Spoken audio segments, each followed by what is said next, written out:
vamos a ver. Se demostró experimentalmente de que había una reacción que venía igual de todas partes del universo y que correspondía a una temperatura de 2,70 y tantos Kelvin. Clavados. O sea, la reacción de cuerpo negro perfecta. Perfecto. ¿Cómo se explica eso en el modelo? Se explica porque en las épocas tempranas del universo la materia y la energía estaban en equilibrio termodinámico. Se estaban intercambiando mutuamente energía. Cuando el universo se expande, baja la temperatura. Y al bajar la temperatura, se rompe el equilibrio. Y la materia va por un lado y la reacción va por otro. Pues esa reacción que va por otro lado es la que no se nos puede ver. Es la que vemos en esto. O sea, esas medidas nos remontan hasta la época en que la radiación se separó de la materia. Las abundancias relativas de los elementos del universo. A ver, de todos los elementos químicos que hay en la tabla periódica, hay 4 que vienen desde el origen del universo, que son el hidrógeno, el helio, el litio y el berilio. Y entonces, fundamentalmente son esos 4. El resto de los elementos químicos que conocemos, el resto, hierro, carbono, silicio, todos, proceden de los hornos termonucleares de las estrellas. Y luego de las explosiones de supernovas, como por ejemplo el uranio y tal. Y ahora, explicar la simetría materia-antimateria. A ver, en 1930 y tantos, 31 creo que es, Paul Dirac postuló que debería de existir antimateria, que viene a ser como la materia normal, con la misma masa, pero con carga contraria. Claro, inicialmente no tiene que haber ninguna razón de por qué, si hay un equilibrio de la reacción materia y se me están creando partículas entre partículas, no tiene por qué haber ninguna razón por la que ese equilibrio se rompa, porque, hombre, evidentemente el equilibrio se ha roto, porque nosotros estamos hechos de materia y no de antimateria. O sea, el equilibrio evidentemente está roto. Entonces, en algún lado, tiene que explicar cómo se puede romper ese equilibrio. Bueno, pues el modelo cosmológico lo explica a través de una transición de fase. A través de una transición de fase explica por qué ahora el mundo está dominado por materia y no por antimateria. ¿De acuerdo?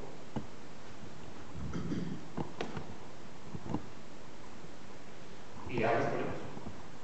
Problemas. Primero, el inicio de la expansión. No se sabe muy bien qué pasa en t igual a 0, justamente en el instante en que empezó la expansión no se tiene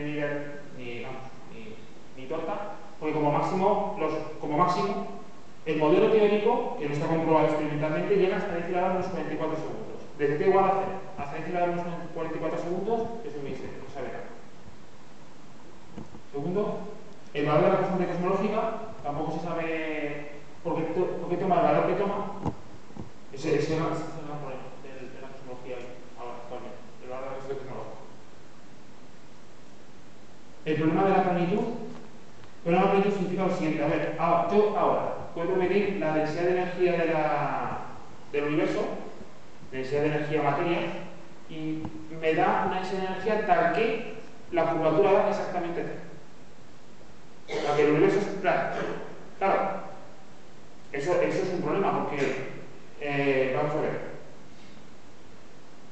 que una cosa esté fijada a 0 o sea, de un punto de vista físico es complicado, porque cualquier perturbación, si tú lo perturbas ligeramente y lo conviertes en 0,00001, ya no es 0, es 0,001, ya es mayor que 0.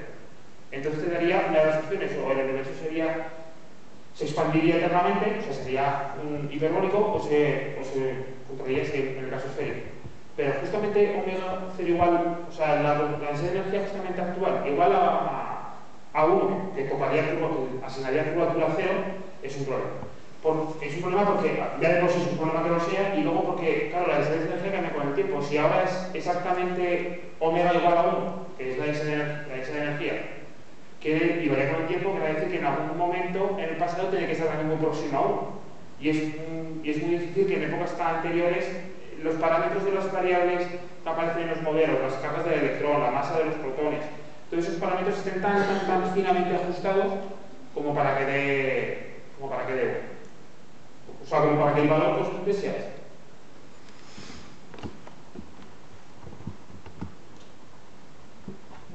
La formación de estructuras, luego después lo comentaremos un poquito más, el problema del horizonte y la densidad de monópodo.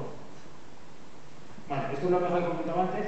La omega esta se refiere a la densidad de energía partida por una cantidad crítica que se toma como referencia.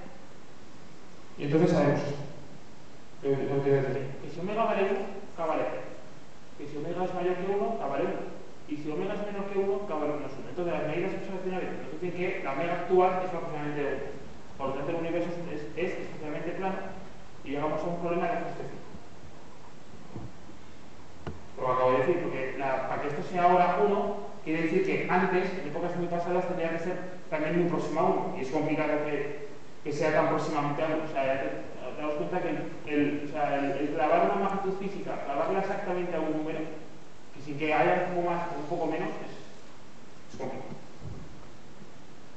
Vale, vamos a ver. Hemos dicho antes que la radiación cósmica de fondo es muy isótopa. O sea, mire donde mire el cielo, me voy a encontrar la misma radiación de cosmos, la misma radiación de microondas a la misma temperatura. Pero claro, no puede ser toda perfectamente a la misma temperatura porque si no, no habría estructura, no habría galaxia, no habría estrella. La variación es que es muy pequeña. O sea, la variación de temperatura con respecto a la temperatura del fondo es solamente 10 a menos 5. Si estas anisotropías fueran debidas a fluctuaciones en la densidad de materia que hubo en aquella época, pues tendrían que ser mucho menos si no se hubiera dado lugar a las estructuras. O sea, la formación de estructuras tal y como el modelo de cosmológico tal cual no se entiende. El horizonte. A ver. Vuelve a ser otra relacionada con lo mismo. O sea, vuelve a ser relacionada con lo mismo. Vamos a ver, la temperatura del fondo es esta. Significa que si yo miro ahí y miro ahí, pongo mis telescopios ahí, voy a ver exactamente la misma temperatura.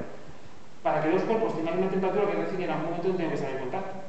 O sea, eso quiere decir que esa región y esa región en algún momento tienen que estar en contacto casual. Eso quiere decir que tiene que haber fotones que hayan pasado de un sitio a otro. Analizando las ecuaciones sin aislación, te das cuenta de que el tamaño máximo que podría tener en el cielo una región que hubiera estado en contacto casual sería solamente de 2 grados. O sea, solamente las regiones que estarían de 2 grados en el cielo tendrían explicación sin inflación de que tuvieran una temperatura. Pero en cambio estamos diciendo que mira donde viene cualquier punto del cielo y encuentro la misma temperatura. Y eso es un problema de horizonte, pero es un problema de causalidad. Porque como la información no puede viajar más rápido que c, es imposible que esas dos regiones separadas hayan estado en contacto suficiente como para llegar a tener una temperatura.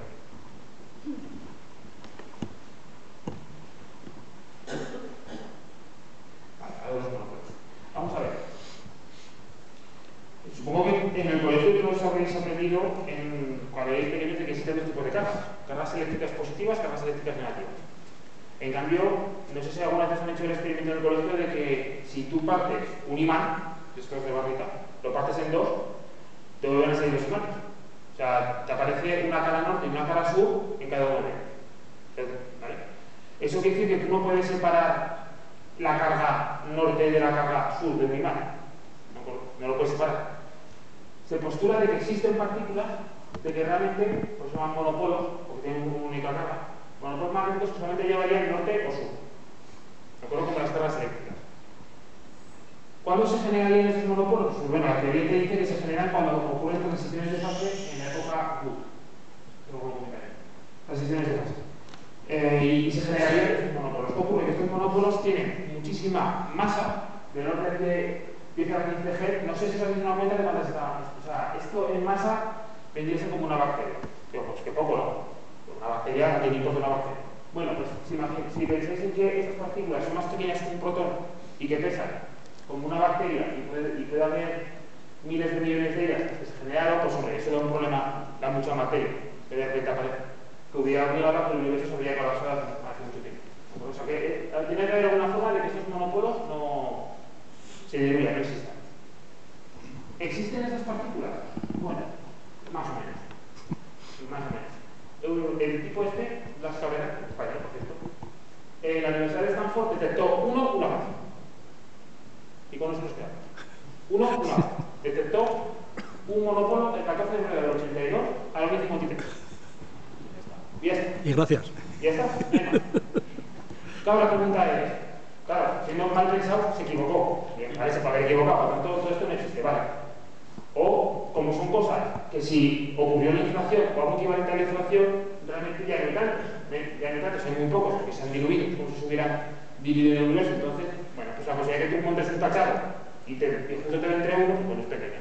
Bien, pues lo detectó. Tiene el valor que le queréis dar. Detectó una partícula en la que fuera del 82 al 23 por algo calcular. ¿Vale? Pues tendrá el valor que le queráis dar.